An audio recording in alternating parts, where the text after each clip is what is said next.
The first thing she remembered was the smell, stale whiskey and the bitter ghost of 1,000 cigarettes clinging to the threadbare sofa like a shroud. It was the scent of her father's decay. Michael Rossi sat hunched over the coffee table, his hands trembling so badly he could barely hold the glass. The ice had long since melted, watering down the amber liquid he no longer seemed to notice. His eyes, once full of laughter and bad jokes, were now just hollowed-out pits of fear. Isabella stood in the doorway of their small apartment, her jacket still on. The cold evening air she'd brought in with her was already being swallowed by the room's oppressive misery. She knew this look. This was more than losing his paycheck at the poker table. This was a deeper, darker kind of trouble. Her heart began a slow, heavy drum against her ribs. She had worked a double shift at the diner, the soles of her feet aching just to make sure the rent was paid, just to keep this small, sad world from collapsing entirely. "Dad?" she asked, her voice softer than she intended. "What is it? What happened?" Michael didn't look up. He just stared into his glass as if the answers were swirling in the diluted liquor. "I made a mistake. Izzy, a terrible one." Isabella closed her eyes for a second. She had heard these words before. They were the prologue to every disaster, every pawned piece of her mother's jewelry, every sleepless night spent waiting for a knock on the door. She walked over and sat on the arm of his chair, forcing herself to stay calm. "Okay, how much is it this time? We can figure it out. I can pick up more shifts. We always figure it out." He finally looked at her, and the raw panic in his eyes made her breath catch. Tears had welled and spilled down his weathered cheeks, leaving clean tracks through the grime of his despair. "You can't, baby girl," he whispered, his voice cracking. "There's no amount of shifts. There's no more time." He reached out, his hand shaking, and grabbed her arm. His grip was surprisingly strong, desperate. "He's a monster, Izzy. They call him the Ghost, Julian Thorne." The name hung in the air, thick and poisonous. Isabella felt a cold dread creep up her spine. Everyone in the city knew that name. It was a name spoken in whispers in dark alleys and in hushed tones over expensive dinners. Julian Thorne wasn't just a criminal. He was the king of them, a man who owned judges, politicians, and the very streets they walked on. He was a phantom, rarely seen, but his influence was everywhere, a shadow that touched everything. "What about him, Dad?" she asked, her own voice starting to tremble. "What does he have to do with us?" Michael's face crumpled. A sob tore from his throat, a pathetic, gut-wrenching sound. "The debt, Izzy. It's not money anymore. He doesn't want money." He let go of her arm and buried his face in his hands. His words came out muffled, broken. "He saw you once, months ago. You were bringing me lunch at the Teaks. He asked who you were, and I didn't think anything of it. I swear I didn't." The room started to spin. Isabella felt a wave of nausea wash over her. She stood up, backing away from him. "What are you saying, Dad? What did you do?" "He said the debt would be wiped clean," Michael cried, looking up at her with pleading, shattered eyes. "Everything. Gone. He said all it would cost was you." The words didn't make sense. They were just sounds, empty of meaning. She stared at her father, at the man who was supposed to protect her, to love her, and in that moment she saw him for what he truly was, a weak, broken man who had just sacrificed his own daughter to save himself. The love she had for him curdled into something bitter and cold. It was a betrayal so absolute, it felt like a physical blow. "You sold me," she said, the words flat and dead in the silent room. "You sold me to Julian Thorne." He didn't deny it. He just sat there, weeping. Before she could scream, before she could shatter every cheap plate in their kitchen, there was a firm, polite knock on the door. It wasn't the police. It wasn't a neighbor. It was the sound of the world ending. Michael flinched as if he'd been shot. "They're here," he whimpered. Isabella didn't move. She was frozen, a statue of disbelief and rising fury. The knock came again, a little louder this time. She watched as her father, her own father, scrambled to his feet and scurried to the door, opening it to reveal two men. They were tall, broad, and dressed in identical, impeccably tailored black suits. They looked completely out of place in the shabby hallway, like two crows in a sparrow's nest. They didn't look at Michael. Their eyes, cold and impersonal, found Isabella immediately. One of them stepped forward. He wasn't threatening, but his presence filled the small room, sucking all the air out. "Isabella Rossi?" he asked.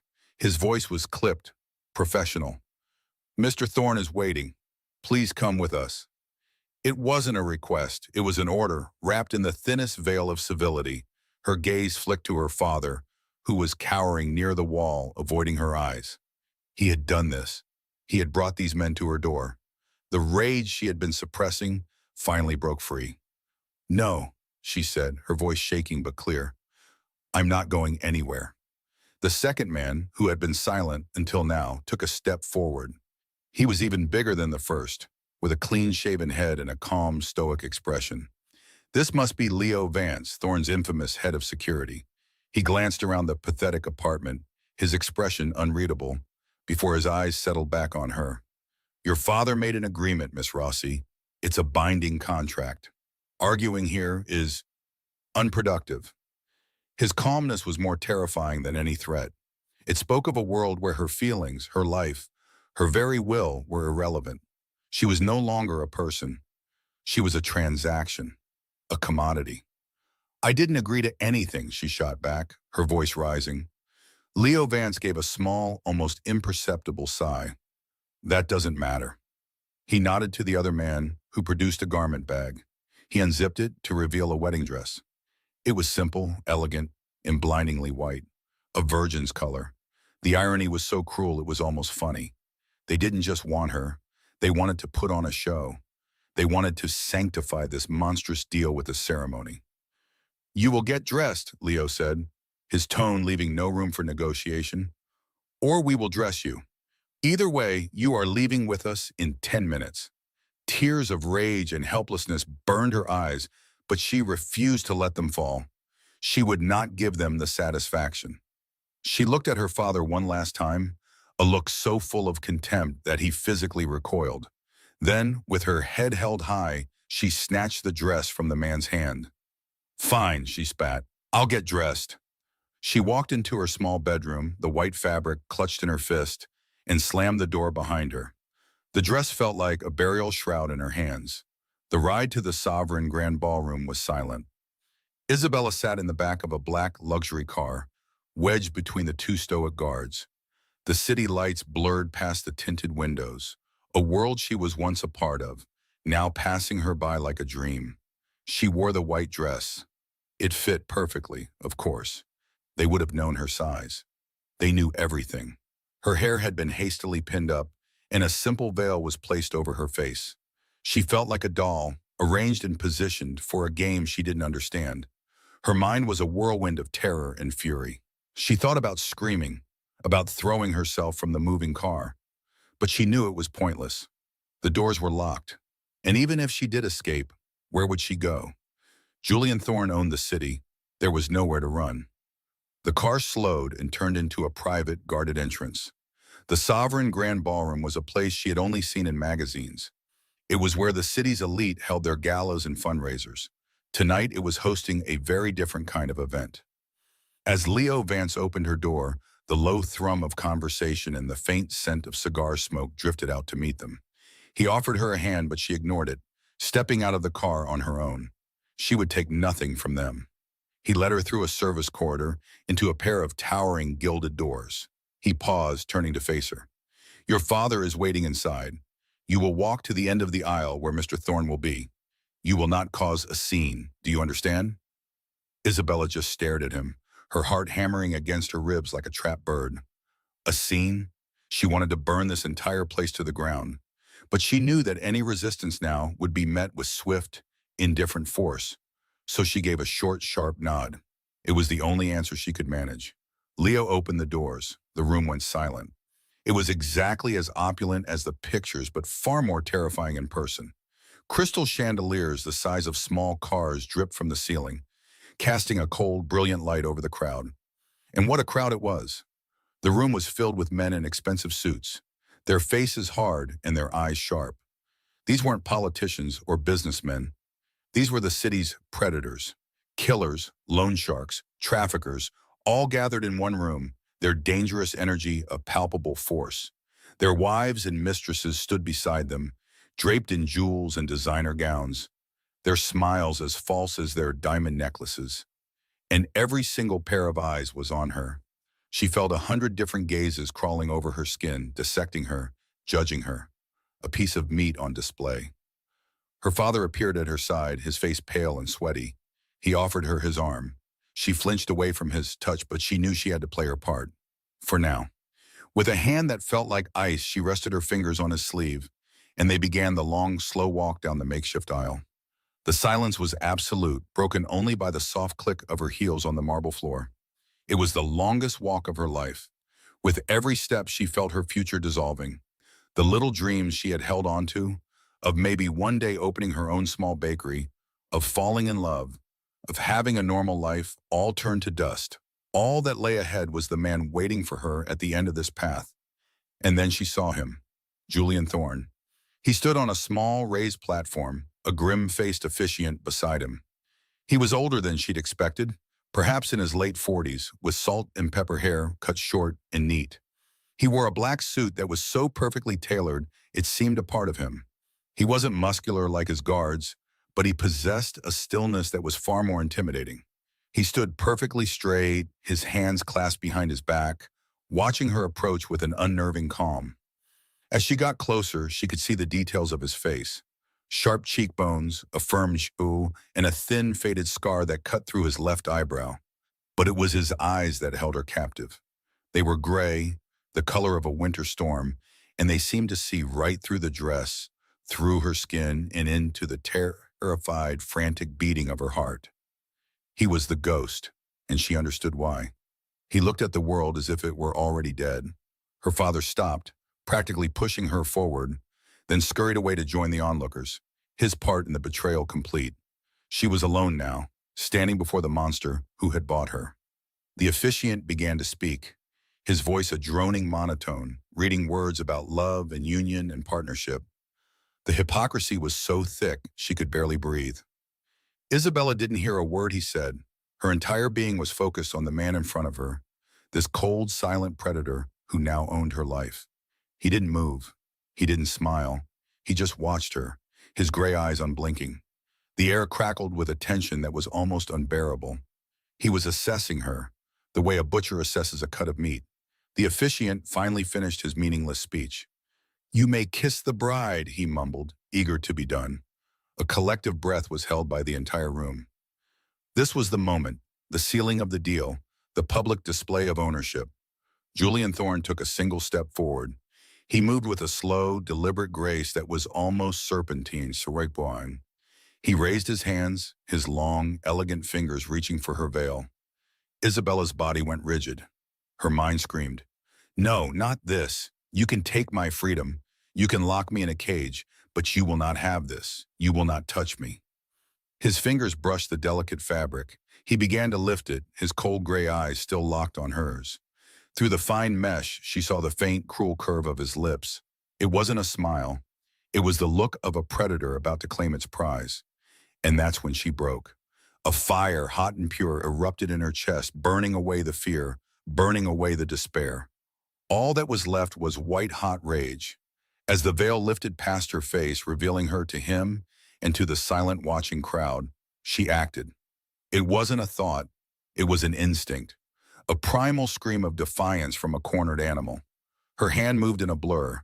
The sound echoed through the cavernous ballroom like a gunshot. A sharp, stinging crack. She had slapped him.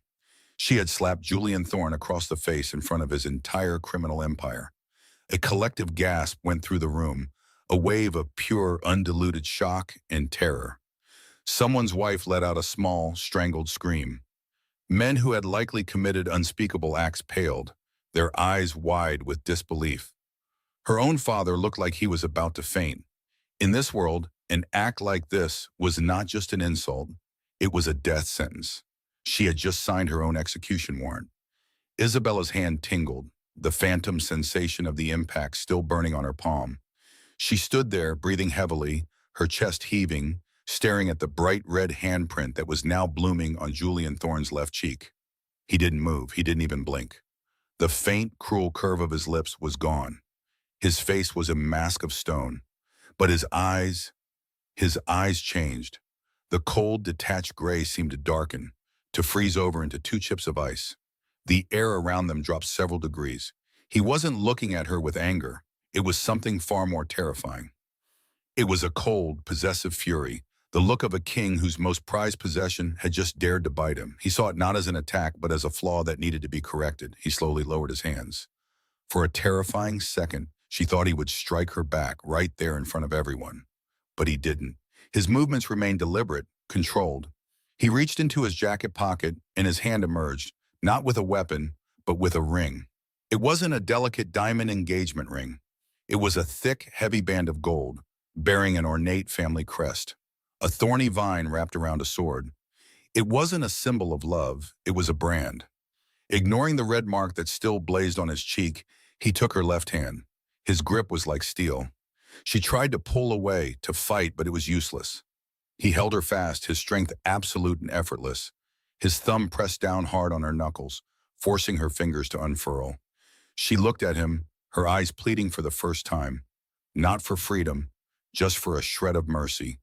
There was none in his face. With a cold final motion, he slid the heavy gold band onto her fourth finger. It was too big and cold against her skin. It felt less like a ring and more like a manacle, a shackle.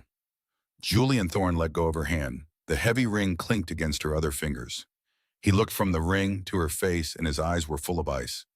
The deal was sealed, not with a kiss, but with a scar, a slap, and a shackle of gold. Her rebellion had failed. She was his. The heavy gold ring on her finger was a manacle.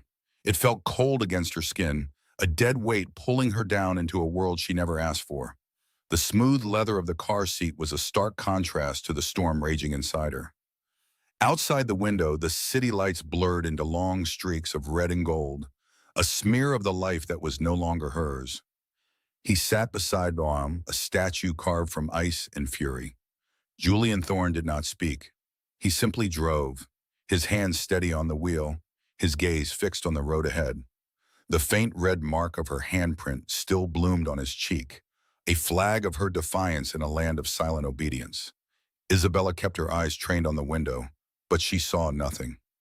Her mind was replaying the moment in the ballroom, the sea of shocked faces, the gasp that had rippled through the most dangerous men in the city, her father's look of pure terror, and Julian's eyes.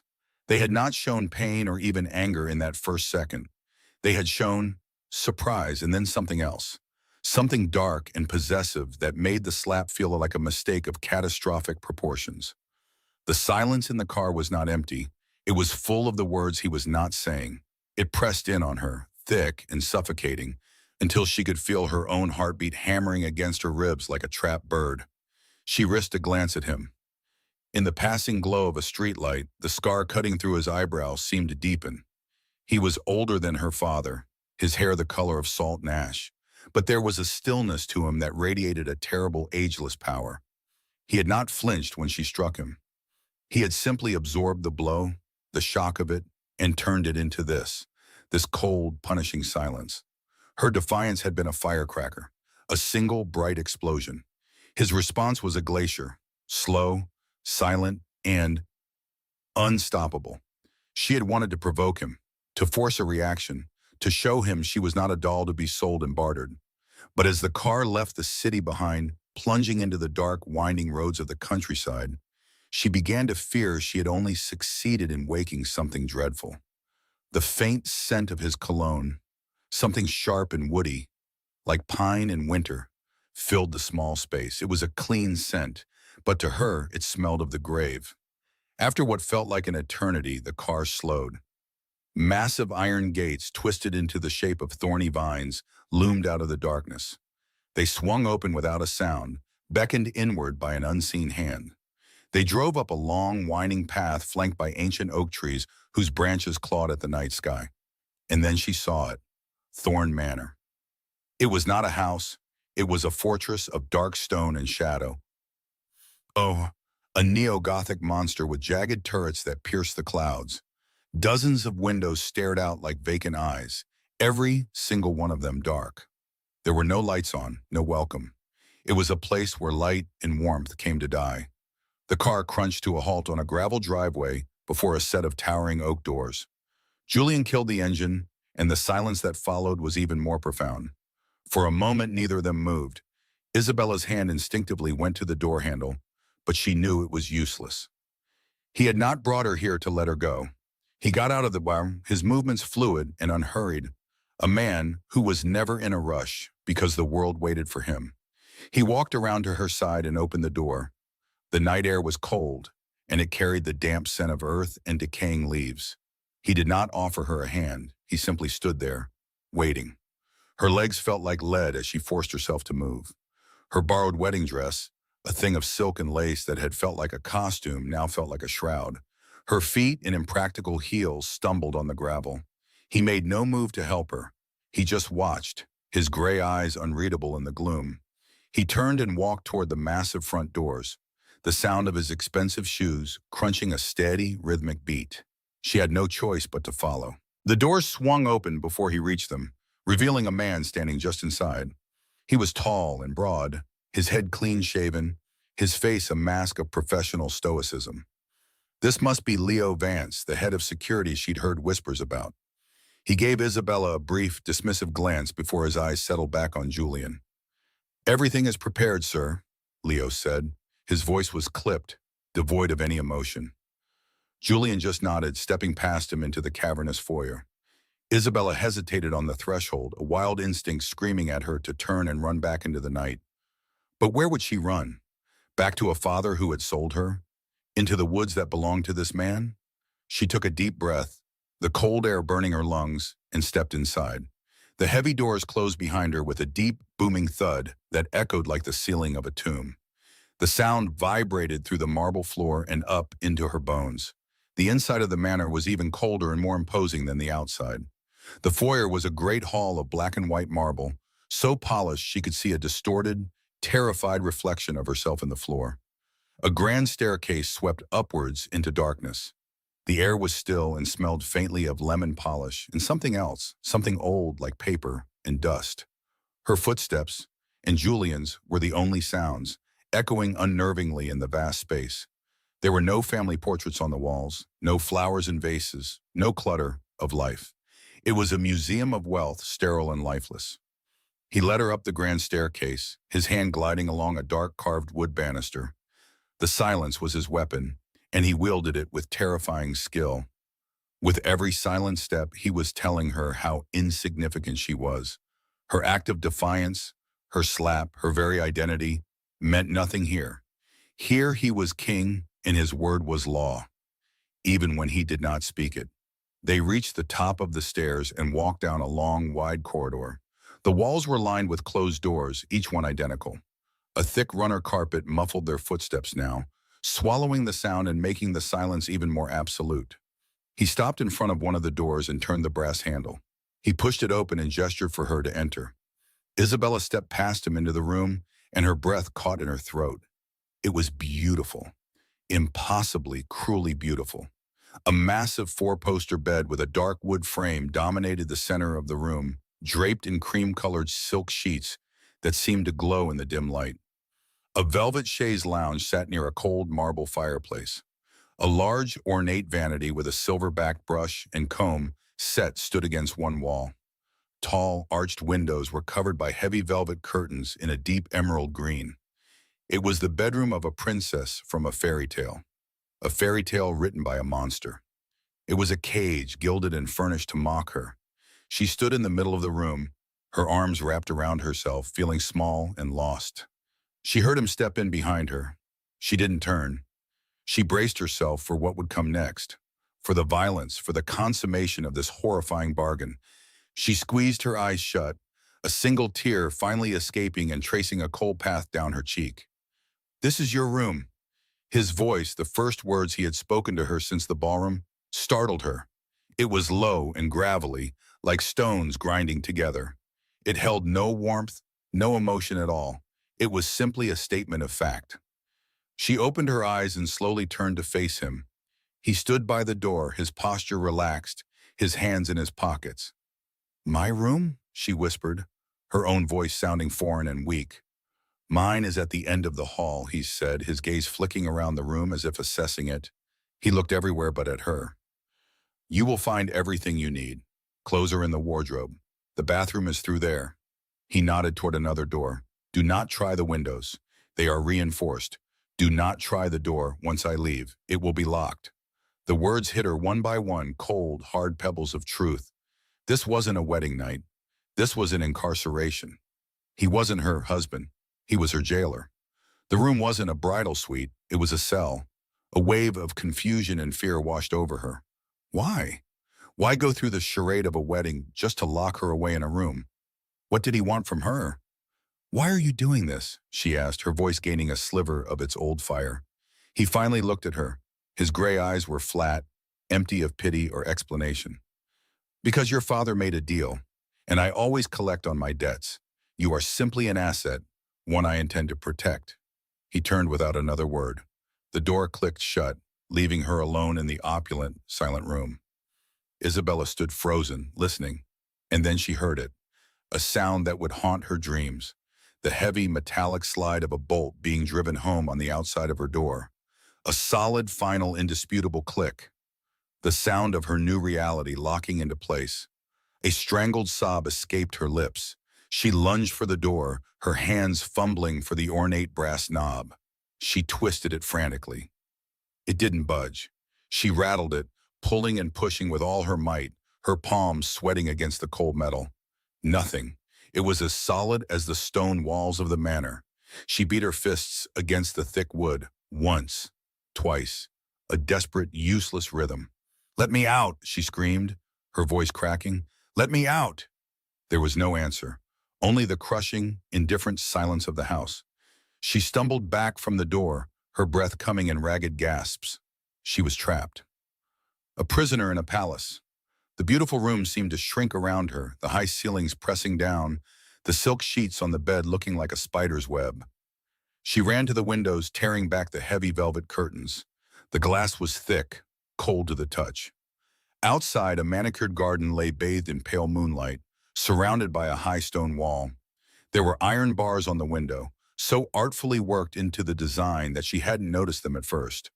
They were made to look like climbing roses, complete with delicate leaves and thorns. Another cruel joke. Exhaustion finally hit her like a physical blow.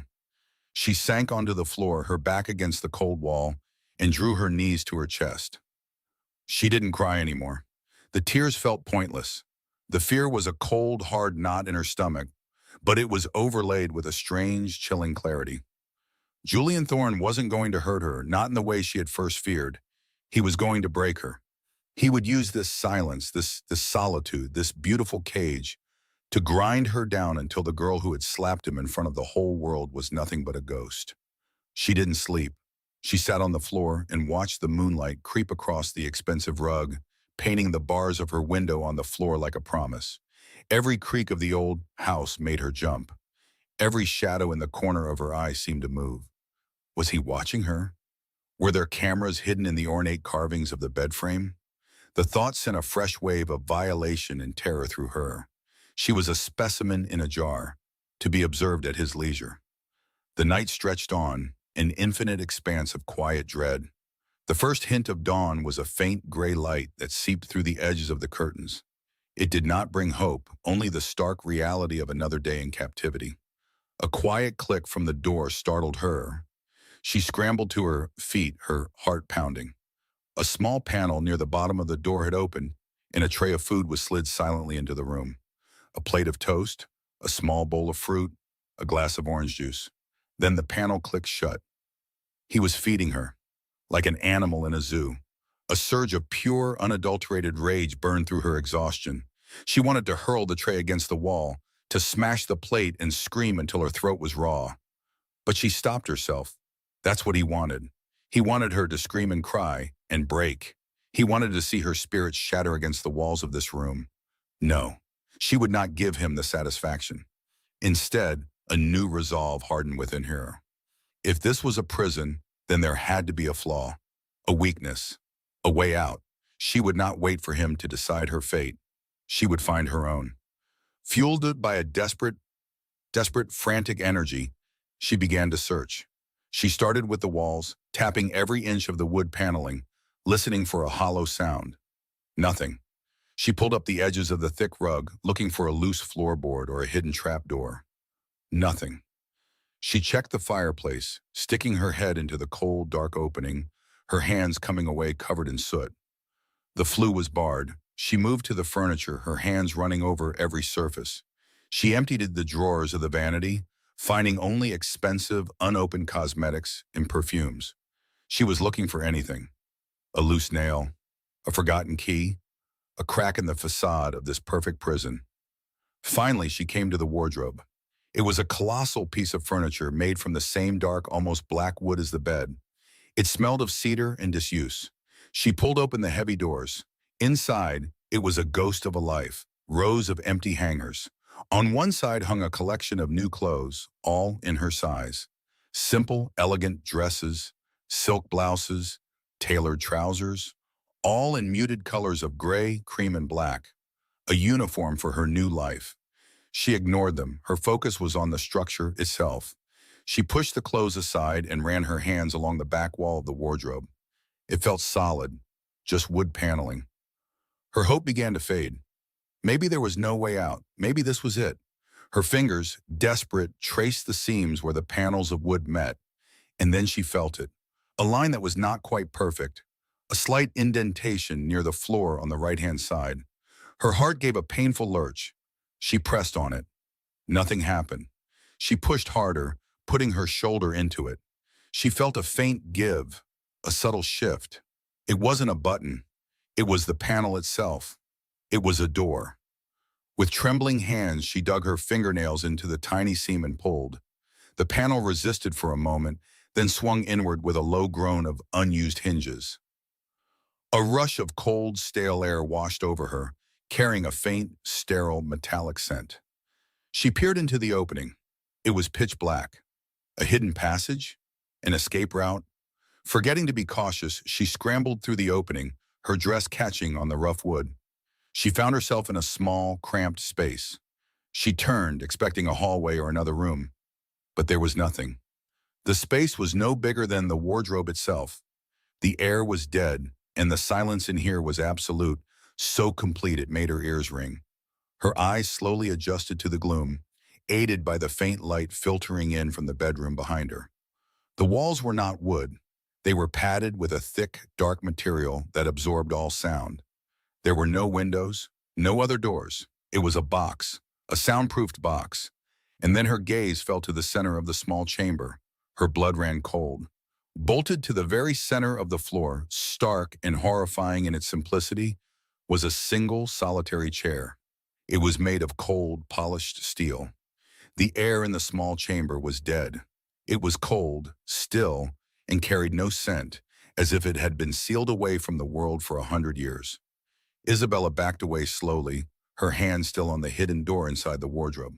Her heart wasn't pounding. It had seized, frozen solid in her chest. The single steel chair bolted to the soundproofed floor wasn't just furniture. It was a statement. It was a question and an answer all at once. Her mind, which had been racing with frantic escape plans, went completely blank. There was only the chair, a throne for a broken thing. She pushed the small door shut, the click of its latch unnervingly quiet. She closed the heavy wardrobe doors, plunging the back of it into darkness again, as if she could unsee what she had found. She leaned her forehead against the cool, polished wood, her breath coming in shallow, silent gasps. The slap at the wedding felt like a child's tantrum now, a foolish, meaningless gesture against a mountain of cold, patient granite. This house wasn't just a prison, it was a tomb, and that small room was its darkest secret. She spent the rest of the night sitting on the floor, her back against the bed, watching the sliver of gray dawn appear beneath the heavy curtains. She did not sleep. She listened to the silence, waiting for it to be broken. The sound, when it came, was a simple metallic click. The lock on her bedroom door. Her head snapped up, every muscle in her body tensing. The door swung inward, and Julian Thorne stood in the doorway. He was dressed in a perfectly tailored dark gray suit, his salt and pepper hair immaculate. He looked as if he had just stepped out of a business meeting, not a monster's den. His piercing gray eyes swept the room, taking in her disheveled state on the floor, the untouched bed, and finally settling on her face. There was no emotion in them, none at all. He stepped inside, leaving the door open. He did not approach her. He simply stood there, a specter of power in the morning light. "Breakfast is served downstairs in the east dining room," he said. His voice was low and even, the same measured tone from the wedding. "A member of staff will show you the way. You will find clothing in the closets. Anything you require, you need only ask for." Isabella slowly got to her feet, her joints stiff. Her wedding dress lay in a heap on a chair, a ghost of the life that had been stolen from her. She was wearing a simple silk robe she had found, and it felt like a costume. "Ask who?" she managed to say, her voice rough. A flicker of something, maybe surprise, crossed his face for a split second before vanishing. "The staff. They will attend to you." "And if I require to leave?" she asked, the words tasting like acid. Julian took a single step closer. The air grew colder. "This is your home now, Isabella. You will want for nothing within these walls. You have the full run of the house and the gardens. But you will not leave the grounds. Not now, not ever." He said it so calmly, like he was discussing the weather. It was not a threat. It was a fact. Rage, hot and familiar, began to melt the ice in her veins. "You can't do this. This is kidnapping. I am not your property." His eyes, those chilling gray voids, locked onto hers. "Your father's signature says otherwise. The ring on your finger says otherwise. The slap you gave me in front of 200 men says otherwise." He paused, letting the weight of each statement settle in the silent room. "You made your choice to be defiant in public. Now you will live with the consequences in private. You are mine. The sooner you accept that, the more comfortable your life here will be." He didn't raise his voice. He didn't need to. The finality in his tone was more terrifying than any shout. "And if I don't accept it?" she challenged, lifting her chin. For the first time, he smiled. It was a terrifying sight. It did not reach his eyes. It was a predator's smile, a brief baring of teeth before the kill. "Then your life here will be uncomfortable." He glanced toward the wardrobe, a deliberate, knowing look. Her blood ran cold. He knew about the room. Of course he knew. He had probably built it. "Do you understand the rules?" She couldn't speak. She could only nod, a tiny jerky movement of her head. The fight had drained out of her, replaced by a deep, bone-chilling understanding of her situation. She was a bird in a cage, and the man who held the key was explaining very calmly that the door would never open. "Good," he said, his expression returning to its neutral mask. He turned and walked out of the room, leaving the door wide open behind him. An invitation, a taunt, the freedom to roam her cage. For the next 2 weeks, Isabella lived like a ghost in the vast, silent manor. The house was an oppressive labyrinth of dark wood, polished marble, and heavy velvet curtains that seemed to suck the very light out of the air. The staff, a small army of silent men and women in gray uniforms, moved about like phantoms. They would appear with meals on silver trays, clean her room when she was not in it, and leave fresh clothing in the wardrobe. They never spoke unless spoken to, and even then, their answers were brief and their eyes never met hers. They were part of the architecture, as silent and watchful as the walls themselves. She began to map the house in her head, a desperate act of defiance. If it was a fortress, she would learn its layout. She would find its weaknesses. She started in her wing, the East Wing. A dozen lavish guest suites, all empty, all pristine. A grand library with shelves that reached the 2-story ceiling, filled with books that smelled of leather and dust, but whose spines were uncracked. A music room with a grand piano covered by a white sheet. It was a museum of a life that was not being lived.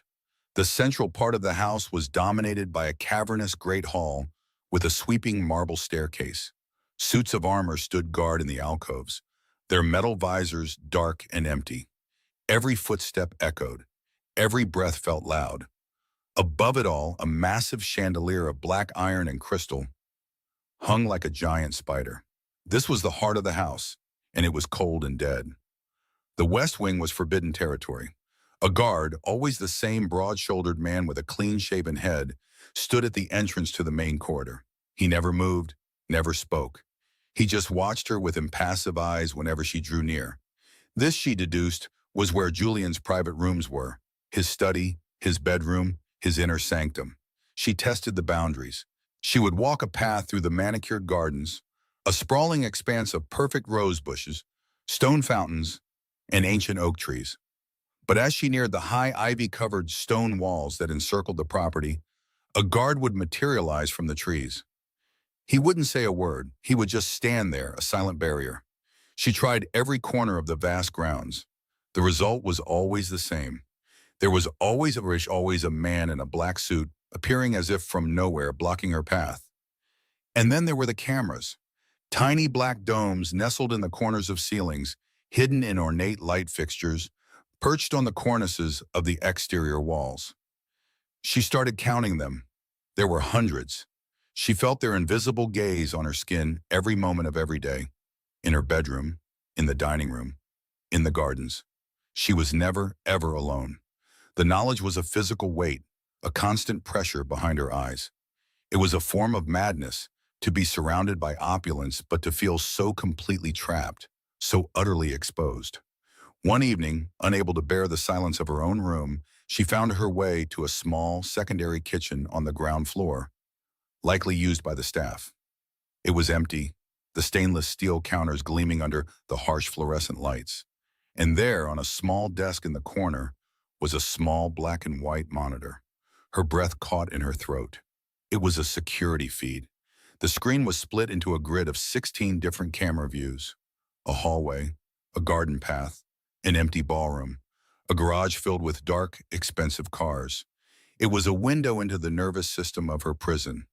She touched the button to cycle through the feeds, her fingers trembling. More hallways, more empty rooms, the front gate, the West Wing corridor, where the stoic guard stood, unmoving. A plan, fragile and desperate, began to form in her mind. This was it. This was the weakness. Not a door, not a window, but information. If she could understand the system, she could beat the system. Every night, after the last staff member had retired and the house fell into its deepest silence, Isabella would slip down to the small kitchen. She would sit in the darkness, the only light coming from the ghostly glow of the monitor, and she would watch.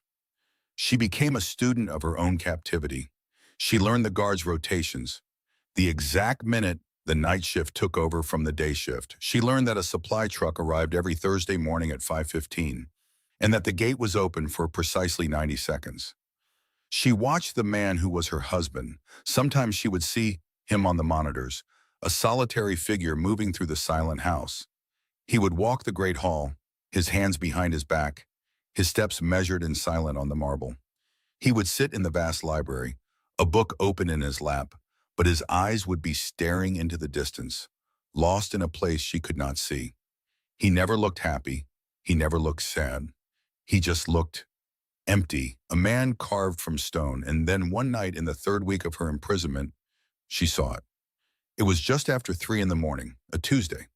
She was watching a feed from the main library, the one with the towering shelves. The image flickered, then went to black. A small line of white text appeared in the corner of the square. System reboot. She held her breath, her eyes glued to the screen. 1 minute passed, 2, 3, 4. At exactly 5 minutes past the hour, the image flickered back to life. The empty library reappeared just as it was. Her heart began to beat again, a frantic, hopeful rhythm against her ribs. It was a pattern, a system glitch, a scheduled reboot for maintenance every Tuesday. 3 in the morning, 5 minutes of blindness in the heart of the house, 5 minutes when the eye of the beast was closed. It wasn't a key, it wasn't an open door, but it was a crack in the wall, a tiny sliver of a possibility. For the first time since she had walked into this gilded cage, she felt a surge of something other than fear or rage. It was hope, fierce, dangerous, and utterly intoxicating. The library, the camera in the library was her target. It was adjacent to the West Wing corridor. If she could get into that library unseen during that 5-minute window, what then? She didn't know. But for the first time, there was a what then. She spent the next few nights obsessively watching, confirming the pattern. Every Tuesday at 3 o'clock in the morning, the library camera went dark for 5 minutes. It was reliable. It was a flaw in the perfect system. A week later, on a Monday night, she was in her usual spot in the small kitchen. She was too agitated to sleep, knowing that her 5-minute window was less than 24 hours away. She cycled through the camera feeds, her mind racing with possibilities. She was memorizing routes, timing her steps in her head, imagining the path from her room to the library. She clicked the button and the feed switched to a new location. Julian's private study. She had never seen inside it before. It was a room of dark wood, leather-bound books, and a large, imposing desk. And Julian was there. He wasn't working. He stood with his back mostly to the camera, a glass of amber liquid in his hand. He was completely still, staring at something on the wall in front of him, a large oil painting in a heavy gold frame. From the camera's angle, she couldn't make out the details of the portrait, only that it seemed to be of a woman. Isabella leaned closer to the monitor, her own plans forgotten. She watched him, this man who was the architect of her misery, this cold, unfeeling monster, and she saw something that made her forget to breathe. His shoulders, usually so straight and rigid, were slumped. His head was slightly bowed. The hand holding the glass was steady, but there was a tension in his posture that screamed of a profound, unbearable weight. His face was turned just enough that she could see his profile in the dim light, and the expression on it was not one of anger. It was not the cold, calculating mask she knew. It was an expression of pure, gut-wrenching grief, a deep, hollowed-out sorrow that seemed to pull at every feature, making him look older, broken. It was a vulnerability so raw, so exposed, that she felt like an intruder for just witnessing it. For a single, long moment, he was not Julian Thorne, the feared king of the underworld. He was just a man, drowning in a pain so deep it had stolen the very breath from his lungs. Then the moment shattered. His entire body went rigid. The hand holding the glass clenched into a fist. The delicate crystal didn't stand a chance. It exploded in his grip. She couldn't hear the sound through the silent feed, but she saw the violence of the act. She saw the amber liquid and the dark shards of glass fall to the floor. He didn't flinch. He didn't look at his hand. He just stood there, his head now bowed completely, his shoulders shaking with a silent, terrible rage. The grief was gone, replaced by the familiar monster. But she had seen it. She had seen the man behind the mask, and he was in agony. The image of him was seared into my mind. Julian Thorne, the monster of the city, staring at a painting with the eyes of a broken man. The sound of the glass shattering in his hand had echoed in the silence of my room for days. I had replayed the moment on the monitor 1,000 times in my head. It was the first crack I had ever seen in his perfect, cold facade. It was not the anger of a king, but the raw grief of a human being. And that, somehow, was more terrifying than anything else. For 3 days, the silence of the manor was my only companion. The food trays appeared outside my door. The lock clicked open, then shut again, with mechanical precision. But I saw no one, not even Leo. I paced the length of my room, the plush carpet wearing thin under my restless feet. The cage was still a cage, but now I knew its keeper had a ghost. I just didn't know whose. Then, on the 4th morning, the routine changed. The lock turned, but the door opened wider. Leo stood there impassive as ever, his broad shoulders filling the frame. He did not look at me directly. His eyes were fixed on a point just over my head. "Mr. Thorne has permitted you 1 hour in the East Garden each afternoon," he stated. "You will be supervised. Your first walk is now." I was suspicious. This sudden generosity felt like another piece on a chessboard I could not see, but the thought of fresh air, of feeling the sun on my skin, was a desperate craving. I had not been outside since the night he brought me here. I simply nodded, not trusting my voice. I followed him through the silent, cavernous halls. The air inside was always still, always cool, smelling of lemon polish and old secrets. The heavy front doors remained shut. Instead, Leo led me through a lesser-known corridor and out a set of glass doors onto a stone terrace. The light was blinding. I had to raise a hand to shield my eyes, which had grown accustomed to the perpetual twilight of the house. The air was warm and alive, filled with the scent of damp earth and blooming roses. The garden was vast, enclosed by the same high stone walls that surrounded the entire estate. It was beautiful, but in a severe, controlled way. Perfectly manicured hedges formed geometric patterns. Ancient, weeping willows drooped over a dark, still pond. There was nothing wild here. Every leaf, every flower seemed to be placed with rigid intention. It was Julian's soul rendered in soil and stone. Leo followed a few paces behind me as I walked along a gravel path. The crunch of my shoes was the only sound. I felt like a museum exhibit, allowed a brief, monitored viewing of the world. I ran my fingers over the rough bark of an oak tree, needing to feel something real, something that was not polished marble or silk sheets. My eyes scanned every detail, not for beauty, but for weakness. A lower section of the wall, a tool shed left unlocked, anything.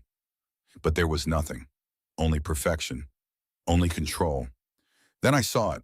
Tucked away in a small alcove of ivy, perched on a moss-covered stone pedestal, was a small statue. It was a porcelain bluebird, no bigger than my fist. Its color was a brilliant, almost startling azure against the muted greens and grays of the garden. It was delicate, fragile, and utterly out of place in this fortress of a man's world. It was the only thing in the entire manor that seemed to possess a gentle, joyful spirit. An idea sparked in the darkness of my mind. A reckless, dangerous idea. I had seen his grief. I wanted to see his anger again, but I wanted to aim it. I wanted to see if I could make the monster lose control, to force another crack in that terrifying composure. I needed to know what was underneath. I walked toward the statue, my heart beginning to beat a frantic rhythm against my ribs. Leo watched me, his expression unreadable. I pretended to be admiring the ivy, tracing its veins with my finger. I leaned closer to the bird. My movements were fluid, practiced in my mind 100 times in that split second. I feigned a stumble on the uneven stone path. My body tilted, my arm flung out as if to catch my balance. My hand connected with the porcelain bird. The connection was sickeningly light, but it was enough. It tipped from its pedestal and fell to the stone walkway below. The sound of its shattering was like a gunshot in the afternoon quiet. A sharp, definitive crack that echoed off the stone walls. I froze, looking down at the scattered, bright blue fragments. A wing here, a shard of its head there. Destroyed, utterly and completely. I held my breath, waiting. I heard a door slam open on the second-floor balcony that overlooked the garden. I did not need to look up to know it was him. I could feel his presence, a sudden drop in temperature, a shadow falling over the sun. Heavy, fast footsteps descended an outer stone staircase. He was not walking. He was storming. When he reached the garden path, he did not even glance at me. His eyes, burning with a fire I had never seen before, were fixed on the broken pieces of porcelain. He fell to his knees on the hard stones, the expensive fabric of his trousers scraping against the rough surface. He reached for the largest piece, his hand trembling violently. It was not the slight tremor of anger, but a deep, uncontrollable shudder that seemed to come from his very core. He tried to fit two pieces together, his large fingers clumsy and useless. A sharp edge of porcelain sliced open his thumb. A bead of dark red blood welled up, dripping onto a bright blue fragment. But he did not flinch. He did not seem to feel it at all. The rage that poured off him was immense, a physical force. But it was not directed at me. I was just a ghost in the periphery of his vision. This was an old, deep fury, aimed at the memory the bird represented. He finally looked up at me. His gray eyes were not cold, not anymore. They were blazing with a profound, agonizing sense of betrayal. It was the look of a man who had just watched something precious die for a second time. He said nothing, not a single word. He pushed himself to his feet, leaving the broken bird and his own blood on the path. He turned and walked back into the house, the rigid control of his posture completely gone. He was just a man, shaking with a rage so deep it threatened to tear him apart. The balcony door slammed shut, and the silence that returned was heavier, more suffocating than ever before. I stood there, my own hand shaking now. My plan had worked. I had provoked him, but the result was not what I expected. I had not seen the fury of a captor whose property was damaged. I had seen the agony of a widower whose last link to a memory was just shattered. Leo stepped forward. His face was a stoic mask, but I saw a flicker of something in his eyes. It was not pity, it was something closer to warning. "Your hour is over, Mrs. Thorne," he said, his voice clipped and formal. He gestured for me to walk ahead of him. He escorted me back to my room. The walk was silent. I could feel his gaze on my back, but I did not turn. When we reached my door, he unlocked it and held it open. I walked inside, and the click of the lock behind me felt more final than ever. I had not been punished. There had been no shouting, no threats. There was only the image of his trembling, bloody hand and the sound of my own heart pounding in my ears. I had done more than break a statue. I had desecrated a grave. That night, sleep was impossible.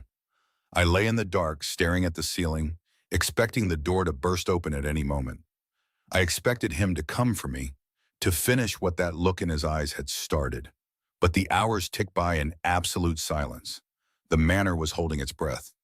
I had prodded the beast, and now it was hiding in its lair, wounded and unpredictable. The next evening, just as the sun was setting, there was a quiet knock on my door. It was not the usual thud of a tray being placed on the floor.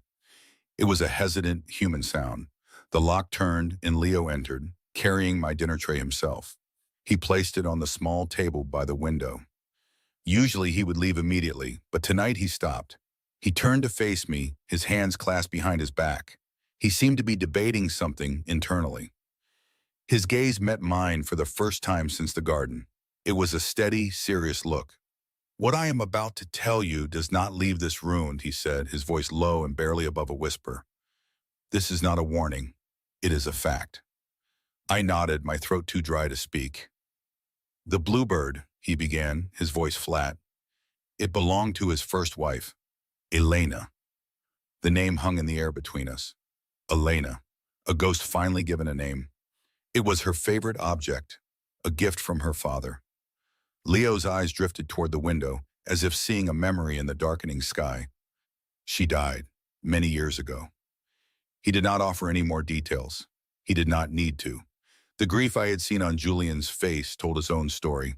He looked back at me, his expression hardening slightly, as if he had already said too much. "He has kept that garden exactly as she left it," he continued. "For almost 20 years. Nothing has been changed. Not one flower, not one stone." He paused, letting the weight of those words sink in. 20 years of preserved grief. A living mausoleum. "He saw what you did." With that, he turned, walked to the door, and let himself out. The lock clicked shut, leaving me alone in the gathering darkness. I did not touch the food. I walked to the large, ornate mirror that hung on the wall. My mind was racing, connecting pieces I never knew existed. Elena, a first wife, a garden that was a shrine, a small porcelain bird that held the weight of 2 decades of pain. The grief I had witnessed on the security monitor was not for a lost business deal.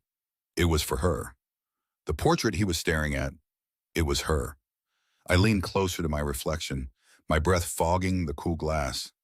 The image in my mind became sharp, terrifyingly clear.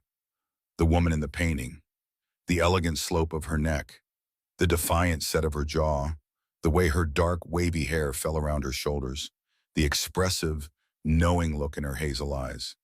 It was her. It was Elena. And it was me. My blood ran cold. I stared at my own face, but I saw a ghost looking back. The resemblance was not just passing. It was uncanny. We could have been sisters. We could have been twins. My entire reality tilted on its axis. My father's debt, the forced marriage, Julian's cold, possessive obsession. It was never about me. Not truly. I was a replacement. I was a stand-in for a dead woman. The coldness, the control, the silent observation. He was not trying to break a new wife. He was trying to preserve the memory of an old one. And the slap. That singular moment of rebellion that I had clung to as my own. The one act that defined my defiance. What had Julian seen in that moment? Had he seen Isabella Rossi, the gambler's daughter, fighting back? Or had he seen the ghost of his dead wife, a woman with the same fire in her eyes, the same defiant spirit? The slap was not just an insult to a monster. It was an echo from a tomb, and I finally understood. I was not just his prisoner. I was the haunting of his past, brought to life. The clock on her bedside table read 2:54 a.m. Each digital flip of a minute was a hammer blow against the silence. Isabella was already dressed in black leggings and a dark sweater, her bare feet cold against the polished floorboards. She had rehearsed this in her mind 100 times. 1,000. The path was a map burned onto her eyelids. Down the main staircase, left at the Hall of Portraits, past the silent dining room, and to the heavy oak door of his study. Her heart was not pounding. It was a cold, heavy stone in her chest. She knew if she allowed it to beat faster, the fear would paralyze her. Tuesday, 3 a.m. For 5 minutes, a single camera in the second-floor library went dark. A system reboot, a tiny flaw in an otherwise perfect fortress of surveillance. It was her only window. Not to escape the grounds, she knew that was impossible, but to escape the suffocating mystery of this house. To understand the ghost who haunted it and the man who kept her captive.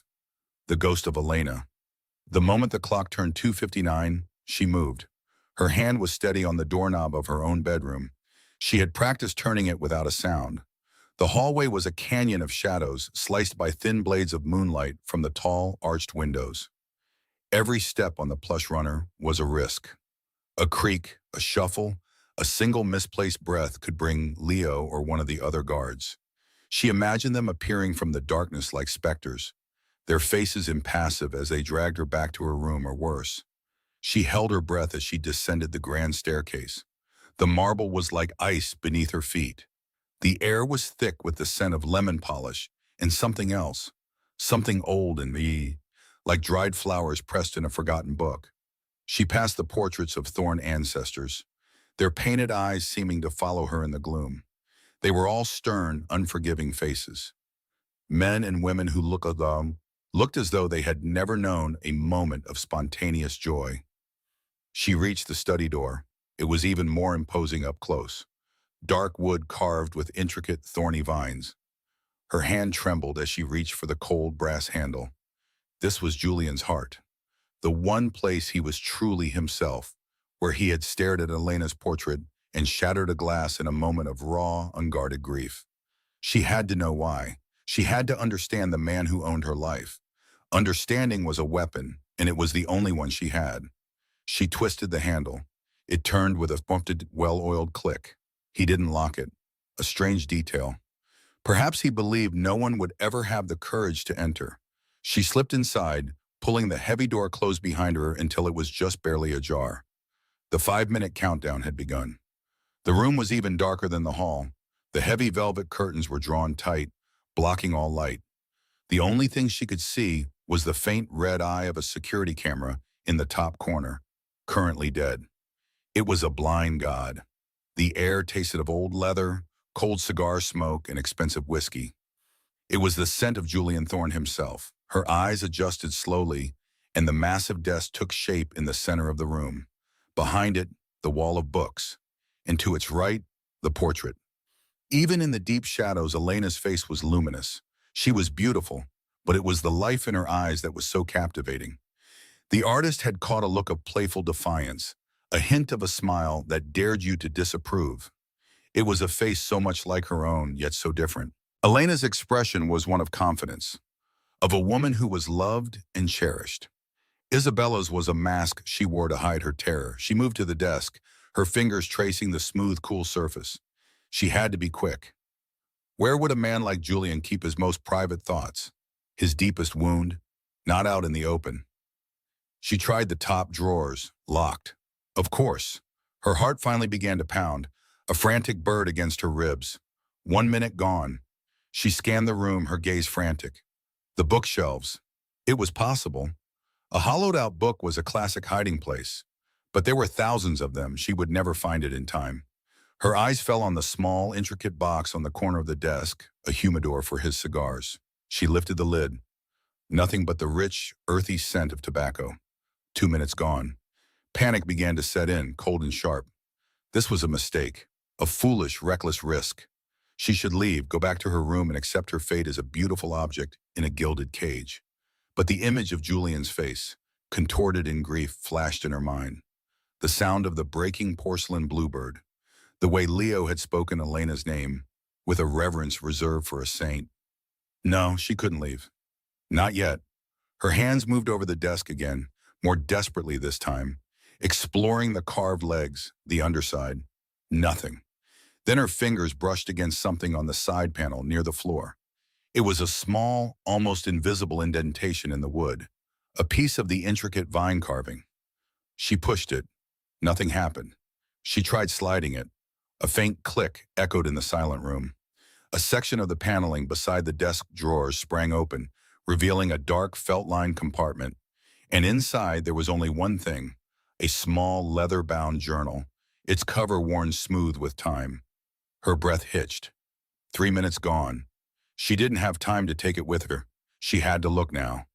With shaking hands, she lifted the diary from its hiding place. It felt warm, almost alive.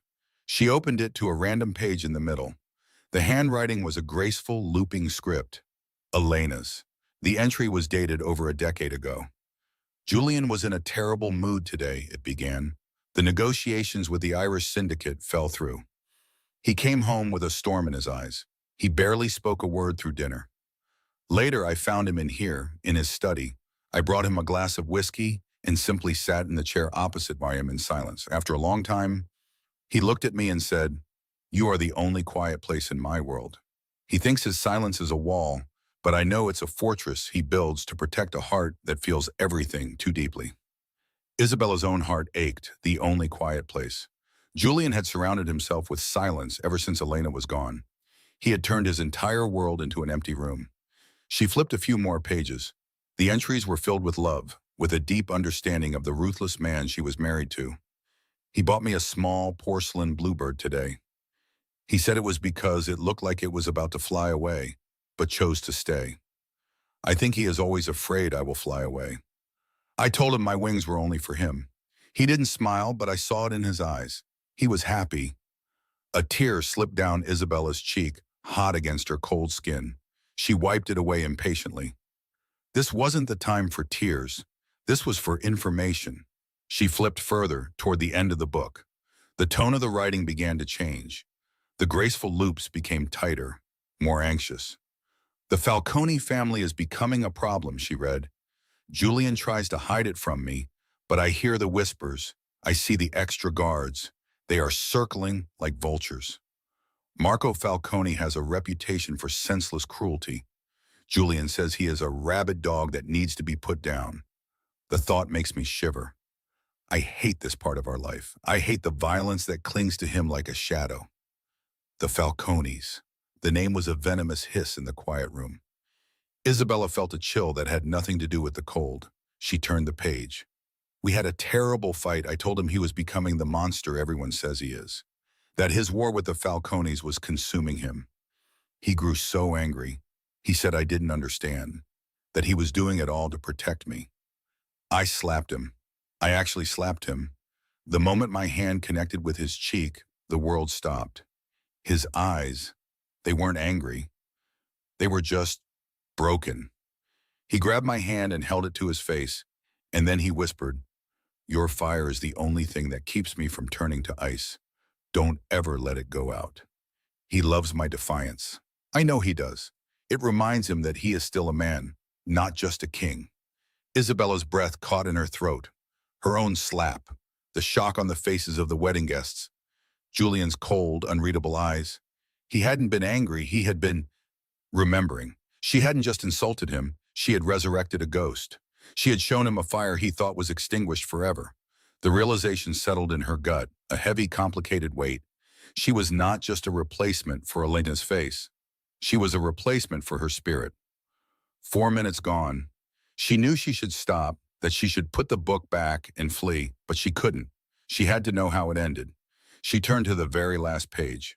The handwriting was ragged, barely legible, smudged in places as if by tears or rain. "He forbade me to go. He begged me.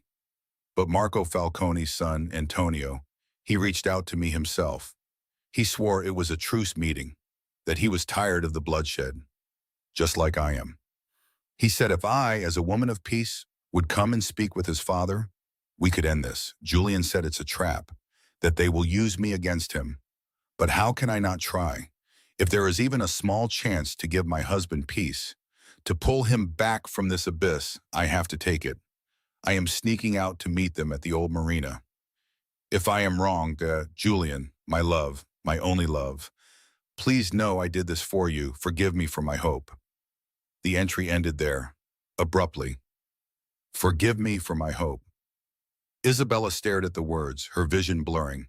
They had used Elena's goodness against her. They had used her love for her husband as the bait in their trap, and Julian had been forced to live with that knowledge. He didn't just lose his wife. He lost her because she had tried to save him. His coldness, his control, his silent rage. It wasn't malice. It was a shield. An armor forged in the hottest fires of grief and self-loathing to protect a wound that would never, ever heal. He wasn't just hunting the Falcones for revenge.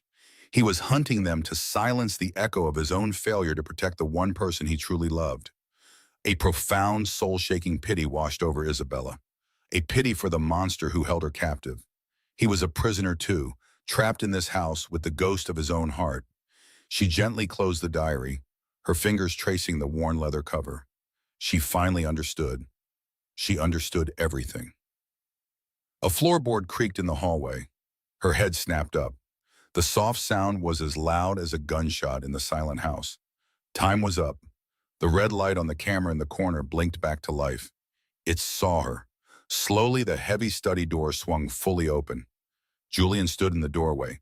He wasn't wearing one of his perfect suits, but dark trousers and a simple gray shirt, as if he had been unable to sleep. His face was a mask of cold, lethal fury. But his eyes, those piercing gray eyes, were not just angry. They were shattered. They were the eyes of a man watching his own tomb being robbed. His gaze dropped from her face to the small, leather-bound book she was still clutching in her hands. And in that instant, the cold fury in his expression was consumed by a pain so deep, so absolute, it was terrifying to behold. The world narrowed to the space between us. Julian stood in the doorway, a silhouette carved from shadow and rage. The air in the study grew thick, heavy, impossible to breathe. My fingers felt numb, frozen around the brittle leather of Elena's diary. It was no longer a book. It was a verdict. Every secret I had stolen from its pages was now a crime written on my face. His gray eyes were not hot with anger, but glacial. It was a coldness that promised not a quick storm, but a long, unforgiving winter. I watched the muscle in his jaw tighten, a slow, deliberate clench that seemed to count down my final seconds. He took one step into the room, silent as the ghost he was named for. My heart didn't pound. It simply stopped, waiting for the impact. I should have been terrified of the violence he was about to unleash, but all I could feel was a strange, hollow sorrow for the man he was, for the woman whose ghost I now resembled. He had lost her, and now I had trespassed on her memory, the only thing he had left. He didn't speak. He didn't have to. The fury radiated from him, a physical pressure in the room. I could smell the ozone of his wrath, sharp and clean like lightning about to strike. My own breath was trapped in my lungs, a painful knot beneath my ribs. I thought of the slap at the wedding, a single act of defiance that had brought me here. This felt different. That was a rebellion against a stranger. This was an intrusion into a man's soul, and the penalty would be far greater. He took another step. The floorboard didn't even creak. My gaze flickered from his face to the diary in my hands. Her words, her pain, her love. It felt like I was holding a human heart, still warm, and he had found me with it. I closed my eyes, bracing for the inevitable, for his hand on my throat, for the cold finality I had been expecting since the moment I became his property. Then a piercing shriek ripped through the oppressive silence, a sound so alien to the tomb-like quiet of the manor that it felt like the sky was tearing apart. My eyes snapped open. A brilliant red light began to strobe, pulsing against the dark wood of the study, painting Julian's face in flashes of crimson. The alarm. It was a high, relentless wail, an electronic scream that vibrated through the floor, up my spine and into my teeth. For a single frozen second, Julian didn't move. The cold fury in his eyes remained, but it was now overlaid with something else. A flicker of tactical assessment. The personal rage was being consumed by a professional crisis. He looked at me, then at the diary, and a decision passed over his features. The monster was being put away. The general was taking command. Shouts erupted from the hallway. the deep guttural sounds of men, followed by the unmistakable shatter of glass from somewhere downstairs. It wasn't a fire alarm. It was an attack. Julian moved with a speed that defied his age and size. He crossed the room in 3 long strides, not towards me, but towards his desk. He swept a stack of papers aside, his hand pressing a hidden button on the underside of the heavy mahogany. A section of the bookshelf behind him clicked and slid sideways, revealing a small arsenal of weapons mounted on a steel plate. The sight was so shocking, so out of place among the leather-bound books, that my mind struggled to process it. He grabbed a sleek black pistol and a spare magazine, his movements economical and practiced. He was a creature of violence, returned to his natural habitat. The alarm still blared, a constant, maddening pulse. Through it, I could now hear the distinct, terrifying pop, pop, pop of gunfire. It was distant at first, then closer. It was inside the house. My gilded cage was being torn apart. Leo's voice boomed through an intercom I hadn't known existed. Code Black, East Wing compromised. Falcone insignia. Falcone, the name from the diary. The men who had taken Elena from him. My blood ran cold. This wasn't a random attack. This was them. They had come back to finish the job, to tear down the Thorn Empire, and I was standing in the very heart of it. Julian turned, the pistol held low and steady in his hand. He looked at me, and for the first time, I wasn't the object of his possession or his anger. I was a complication, a variable in a deadly equation. Stay here. Don't move from this room, he commanded, his voice a low growl that cut through the noise. He started for the door, his focus already beyond it, on the battle unfolding in his home. But my mind was racing, tumbling through the pages I had just read. Elena's words, her observations about their enemies. She wrote about Antonio Falcone's arrogance, his love for theatrical, brutal tactics. I remembered a specific passage, one I had skimmed over, thinking it was just a wife's worried notes. He always makes a show of force at the front, she had written, but his real danger is the quiet team he sends through the service corridors, the ones no one is watching. My heart hammered against my ribs, a frantic drum against the siren's wail. If I stayed silent, Julian would walk into a trap. He would focus on the main assault in the East Wing, just as Antonio Falcone intended, and the assassins would slip in from behind. If Julian fell, what would happen to me? The Falcones would not be kind. Elena's fate was a testament to that. Survival. It was a cold, sharp point of clarity in the swirling chaos. My survival was tied to his. I hated it. I hated him. But I hated the idea of what the Falcones would do to me more. My throat was dry, my voice a forgotten instrument. But I had to speak. Wait, I cried out, the word thin and reedy against the alarm. He paused at the door, his back to me, a monolith of deadly intent. He didn't turn. What? He snapped, his patience non-existent. The service corridors, I said, the words spilling out in a rush. Elena's diary. She wrote that Falcone uses a main assault as a distraction. He sends a second, smaller team through the service corridors in the West Wing. They'll come up behind you. For a long moment, the only sounds were the alarms and the distant gunfire. Julian remained perfectly still. I could feel the weight of his disbelief, his suspicion. Why would he trust me?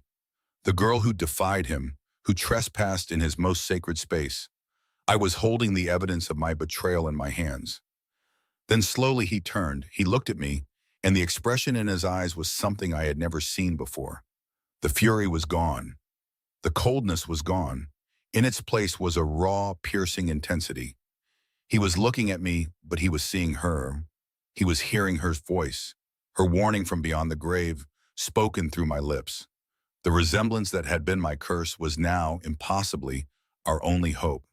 His eyes flickered down to the diary I was still clutching, then back to my face.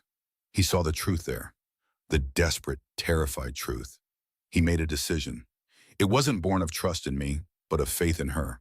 He crossed the room again, closing the distance between us until he stood directly in front of me. The smell of gunpowder and something uniquely him, clean and cold like winter air, filled my senses. I flinched, expecting a blow, a final punishment. Instead, he reached into the arsenal behind him and pulled out another pistol. It was smaller than his, but just as black, just as deadly. He didn't offer it to me. He shoved it into my hands. The cold, heavy shock of the metal against my skin was electric. My fingers fumbled, then instinctively closed around the grip. It felt alien and obscene. I had never held a weapon in my life. "Do you know how to use it?" he asked, his voice low and urgent. I shook my head, my throat too tight to form words. "The safety is here," he said, his thumb flicking a small switch on the side. "Point it, pull the trigger. Don't shoot my men. They wear black suits with a silver pin. Shoot anyone else." My mind reeled. This was happening too fast. The man who had locked me in a room, who treated me like a porcelain doll to be owned, was now arming me. He was making me a soldier in his war. I, I can't, I stammered, the gun feeling like it weighed 100 pounds. His hand closed over mine, his grip firm, forcing my fingers into the correct position. His touch wasn't gentle, but it wasn't brutal either. It was functional, necessary. "You can," he said, his gray eyes locking onto mine. "You are in my house. You wear my ring. You are a thorn now, and the Falcones are at our door. You will fight, or you will die." There was no choice. He was right. He let go of my hand and turned, moving towards the door. "Stay behind me," he ordered, "and stay quiet." I nodded, my body moving on pure instinct. I clutched the pistol with both hands, the diary forgotten on the floor beside my feet. I followed him out of the study and into the war zone that was once a home. The hallway was chaos. The red alarm lights cast everything in a hellish glow. Two of Julian's men lay on the floor, still and silent in their dark suits. The air was thick with the acrid smell of cordite. Further down the hall, Leo was crouched behind a marble column, exchanging fire with unseen enemies. Bullets chipped away at the walls, sending dust and plaster raining down. Julian didn't hesitate. He moved low and fast, using the decorative columns for cover. I scrambled after him, my heart a wild bird trapped in my chest. The gun in my hand was slick with sweat. I felt clumsy, loud, a liability. But Julian never looked back to check on me. He expected me to keep up. He expected me to survive.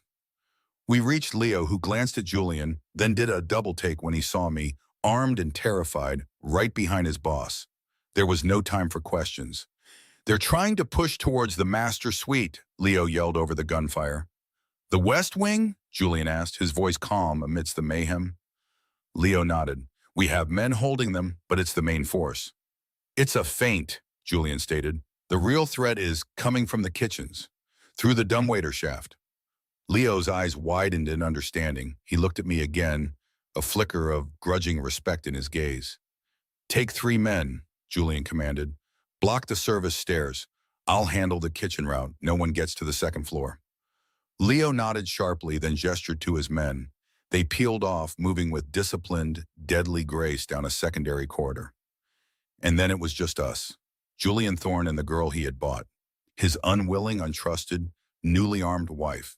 He moved in the opposite direction, toward the grand staircase that led down to the main foyer. I followed, my feet sticking to something on the marble floor. I didn't look down. I couldn't. I kept my eyes locked on Julian's back. He was a phantom in the flashing red light, a conductor of the symphony of destruction. As we reached the top of the stairs, the scale of the attack became clear. The grand foyer was a battlefield. Ornate furniture was overturned, shattered vases littered the floor like fallen leaves, and at least a dozen men, some in suits, some in the rougher gear of the Falcone soldiers, were locked in a desperate firefight. Julian raised his pistol and fired twice. 2 precise shots. A man who was about to get the jump on one of his guards crumpled to the floor. No wasted motion, no hesitation. Just cold, lethal efficiency. We went down the stairs, sticking to the wall. The noise was deafening. It wasn't just gunfire, but the shouts of men, the crash of breaking objects, the primal sounds of violence. I felt strangely detached, as if I were watching a movie. My body was moving, my hands were clutching a gun, but my mind was floating somewhere above it all. This couldn't be real. Julian pointed down a long hallway that led towards the back of the house. The kitchens. He looked at me, his expression unreadable, and gestured for me to follow. We moved through the carnage, stepping over fallen bodies. I forced myself not to look at their faces. They were just shapes, obstacles. If I saw them as men, I would shatter. The hallway to the kitchens was strangely quiet. The main firefight was concentrated in the foyer. It was exactly as Elena's diary had predicted. A trap. The silence was more terrifying than the noise. Every shadow seemed to hold a threat. Julian flattened himself against the wall, peering around the corner into the stainless steel kitchen. He held up a hand, signaling for me to stop. I pressed myself against the wall behind him, my breathing shallow, ragged. My knuckles were white where I gripped the pistol. I could hear something now.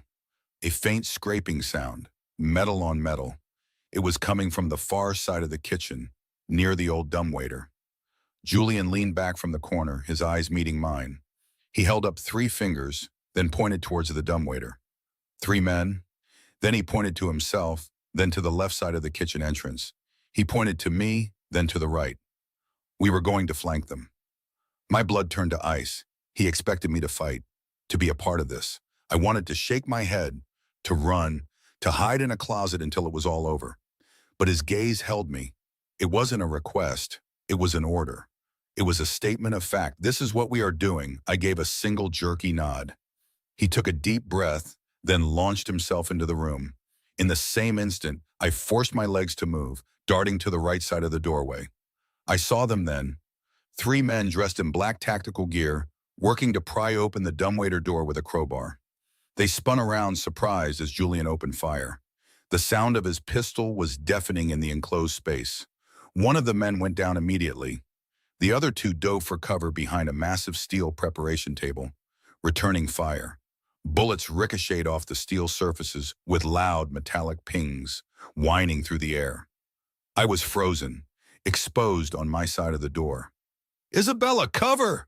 Julian yelled, his voice strained. The sound of my name from his lips shocked me into action.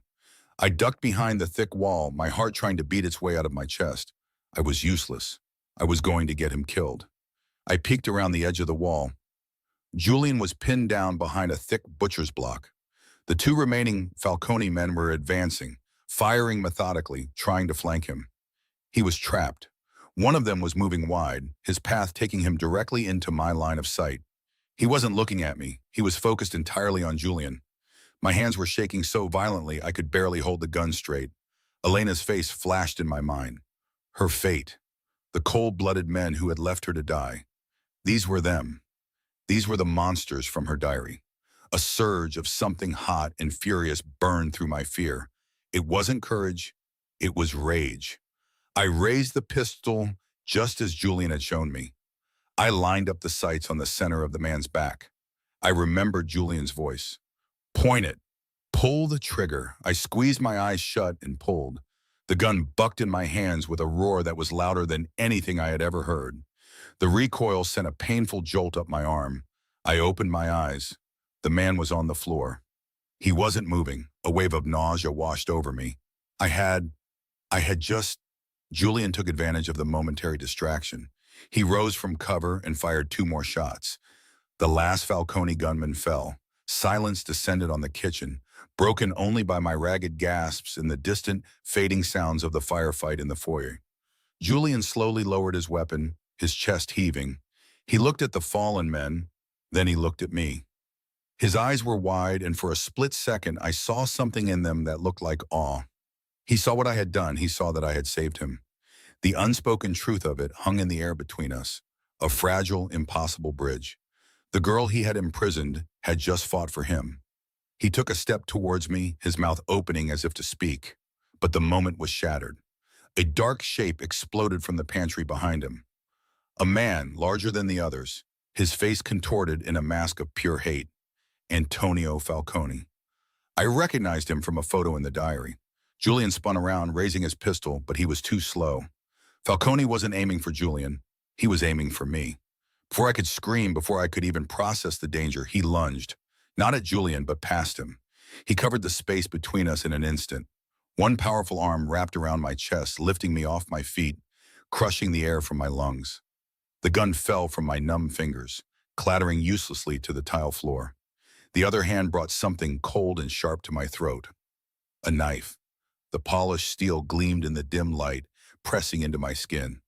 "Drop it, Thorn!" Falcone screamed, his voice raw with fury and triumph. He yanked me back against his body, using me as a human shield. "Drop the gun now, or your new wife dies just like the first one." Julian froze, his pistol aimed directly at us. His face was a terrifying, pale mask. His gaze wasn't on Falcone, it was on the knife at my throat. And in his eyes, I saw not the fury of a king whose property was threatened, but the absolute soul-shattering horror of a man watching history repeat itself. The cold of the blade was a sharp, biting line against Isabella's throat. It was not a threat, it was a promise. The arm around her neck was a band of iron, crushing the air from her lungs. The man holding her, the Falcone boss, smelled of stale cigars and cheap cologne.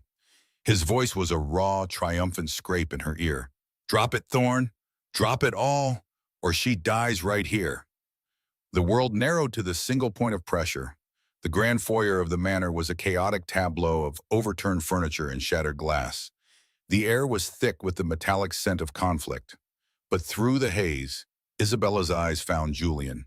He stood perfectly still, about 20 feet away. The weapon in his hand was steady. His face, which had been a mask of cold fury just moments before, was now something else entirely. It was unnervingly blank. All the rage, all the emotion had receded, leaving behind a stillness more terrifying than any shout. It was the calm at the center of a hurricane. "I said drop it!" Falcone screamed, his voice cracking. He pressed the knife harder, and a single warm drop of blood traced a path down Isabella's skin. She didn't flinch. She kept her eyes locked on Julian. In that moment, she was not thinking of Elena's diary. She was not thinking of the slap or the locked door. She saw only the predator he was, the one the entire city feared. And she saw that he was looking not at Falcone, but at her. His gray eyes were not asking if she was afraid. They were giving an order. "Stay still." "You took my Elena." Julian's voice was low, devoid of any inflection. It cut through the tension like a shard of ice. "You thought you could come into my home and take another?" Falcone laughed, a wet, nervous sound. "She's just a girl, a replacement. You can get another one. I want your empire, Thorn. Everything." Julian's gaze never left Isabella's. He gave a slight, almost imperceptible nod. It wasn't for Falcone, it was for her. It was a countdown, a signal. Isabella understood. She closed her eyes. A single deafening crack echoed through the hall. The arm around her neck went limp. The pressure on her throat vanished. A heavy weight slumped against her back, then slid to the floor with a wet thud. Isabella's eyes flew open. Falcone lay at her feet, his expression frozen in surprise. Beyond him, two of his remaining men fell in quick succession, their movements silenced by the precise, quiet work of Julian's security. Silence descended. It was a heavy, ringing silence, punctuated only by the distant wail of sirens and the drip of water from a shattered vase. Julian did not lower his weapon. He walked forward slowly, his steps crunching on broken crystal. His eyes scanned the room, ensuring every threat was gone. Only then did he stop, standing before her amidst the wreckage of his home. The foyer looked like a battlefield. Dust motes danced in the slivers of moonlight, breaking through the shattered windows. Leo Vance appeared at Julian's side, his own weapon still drawn, his face grim. He murmured something to Julian, but Julian didn't seem to hear him. His attention was entirely on Isabella. He was looking at her, but it was a different look than any she had seen before. It was not the cold appraisal of a buyer examining his purchase. It was not the haunted gaze that saw a ghost in her features. For the first time, he was seeing her, the woman who had fought beside him, the woman who had just had a blade to her throat and had not screamed. He finally lowered his arm. The pistol hung loosely in his hand. His pristine suit was torn at the shoulder, stained with dust and something darker. A thin cut ran along his jawline, beating with blood. He looked tired. He looked broken. The mask of the ghost had cracked, and for a fleeting second, she saw the man beneath, the man from Elena's diary who had once known how to love with a terrifying intensity. Leo, Julian said, his voice rough, clean this up. Leo nodded, a silent and efficient machine of loyalty. He and his men began to move, their actions quiet and practiced. They were accustomed to cleaning up chaos. Julian's eyes returned to Isabella. He took a step closer. She didn't move back. Her heart was a frantic drum against her ribs, but her feet were rooted to the floor. He reached out, not to grab her, but with a strange hesitation. His fingers gently brushed her neck, just below her ear. He looked at the thin line of blood on his fingertips, his expression unreadable. Then he turned and walked to the massive oak doors at the entrance of the manor, the doors she had believed she would never pass through again as a free woman. With a heavy thud, he drew back the bolts, one by one. The final lock clicked open, and he pulled one of the doors inward. A gust of cool night air swept into the hall. It carried the scent of rain-soaked earth and the distant city. Freedom. It smelled like freedom. He turned back to her, his silhouette framed by the dark opening. "The debt is paid," he said, his voice flat, exhausted. "Your father's slate is clean. You are free to go, Isabella." She stared at him. Then she stared at the open doorway. The blackness outside was absolute, promising an escape into anonymity. This was it, the moment she had dreamed of, planned for, fought for. She could walk out that door and never look back. She could disappear. She could reclaim her life. Her legs felt weak, but she forced herself to take a step, then another. Each step was heavy. She walked past the wreckage, past the silent working men.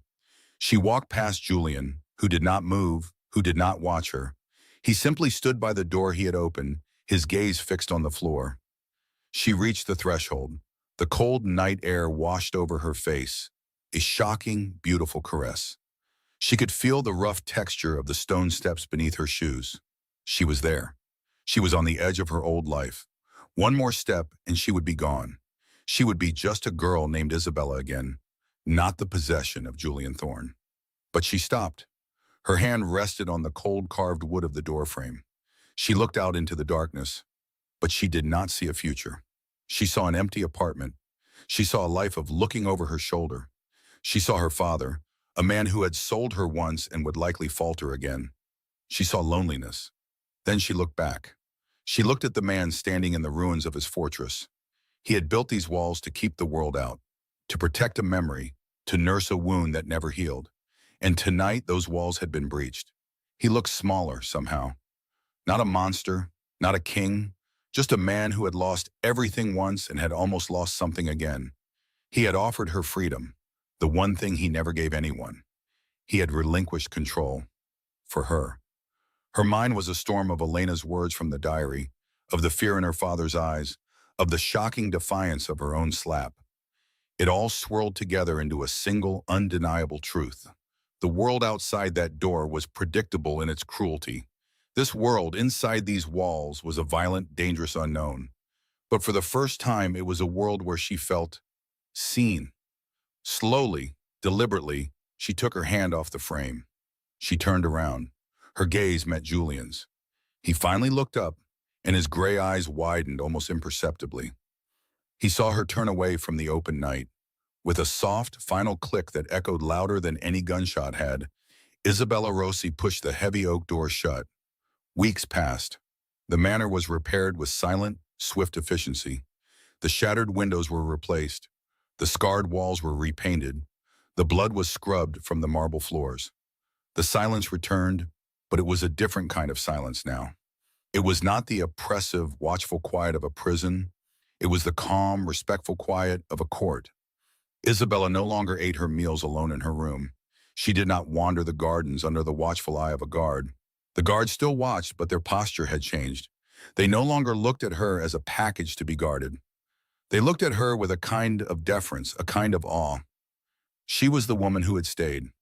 One evening she sat in the study, his study, the room that had once been his sacred, forbidden space. A fire crackled in the hearth, casting flickering shadows on the towering bookshelves. She was not perched on the edge of a chair like an unwelcome guest. She was seated in a deep, leather armchair that was identical to his, placed opposite him, with a small table between them holding 2 glasses and a decanter of amber liquid. Julian was not looking at Elena's portrait. He was looking at a series of financial ledgers spread across his desk. He spoke in a low, even tone, his voice the familiar, deep rumble she had come to know. But he was not giving orders. He was explaining. "The Falcone assets are in disarray," he said, pointing a finger at a column of numbers. "Their shipping routes along the eastern docks are vulnerable.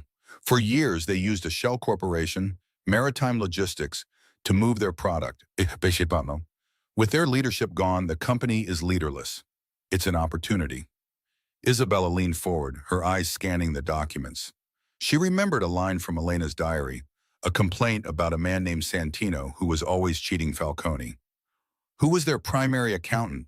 A man named Santino? Julian looked up from the papers, a flicker of surprise in his eyes. He nodded slowly. Marco Santino. He handled all their books. How did you know that? Elena mentioned him, Isabella said simply.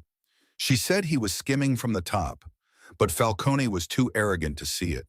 She called him a snake waiting for a new garden. A slow smile touched Julian's lips. It was not a warm smile, but it was genuine. It reached his eyes. A snake waiting for a new garden, he repeated softly. She was right. He paused, studying her. If Santino is as greedy as she believed, he can be bought. He holds the keys to their entire financial empire. Then you don't seize the roots, Isabella countered, her mind racing. You buy the snake. You let him keep running their logistics, only now he works for you. The infrastructure remains intact. The competition won't even realize the territory has shifted until it's too late. It's a quiet coup, not a war. Julian leaned back in his chair, the leather groaning softly. He stared at her for a long moment, the firelight playing across the sharp planes of his face. The silence stretched, but it was comfortable. It was the silence of two minds working in tandem. He saw her not as a replacement for the woman he had lost, but as the successor to her spirit. A spirit he had cherished and tried to protect, and failed. This time he would not fail. A quiet coup, he said at last, a note of approval in his voice. Leo will find Mr. Santino in the morning. He stood and walked over to her chair. Isabella looked up at him. He was no longer just her captor. He was not her husband in any traditional sense. He was something else. A partner, an ally in a world of shadows she had willingly chosen. He reached down and gently took her left hand. His touch was warm, his grip firm, but not confining. His thumb brushed over the heavy thorn signet ring on her finger. For weeks it had felt like a manacle, a cold, constant reminder of her bondage, a brand of ownership. But now in the quiet of the study, warmed by the fire and the shared understanding that flowed between them, the weight felt different. It was not the weight of a chain, it was the weight of a crown. It was not a symbol of her sale, but of a pact, a testament to the night she saved him, the moment he saved her, and the choice she had made at the open door. It was a symbol of the dangerous, dark, and unwavering loyalty they now shared. He looked into her eyes, and she saw not a monster, but a king who had finally found his queen. What would you have done? One line in the comments, let's argue it out together. Where did the story catch you? Which scene made you stop and think? A small like is a small move, but it's a big support for this channel. See you in the next story. Subscribe so you don't miss it.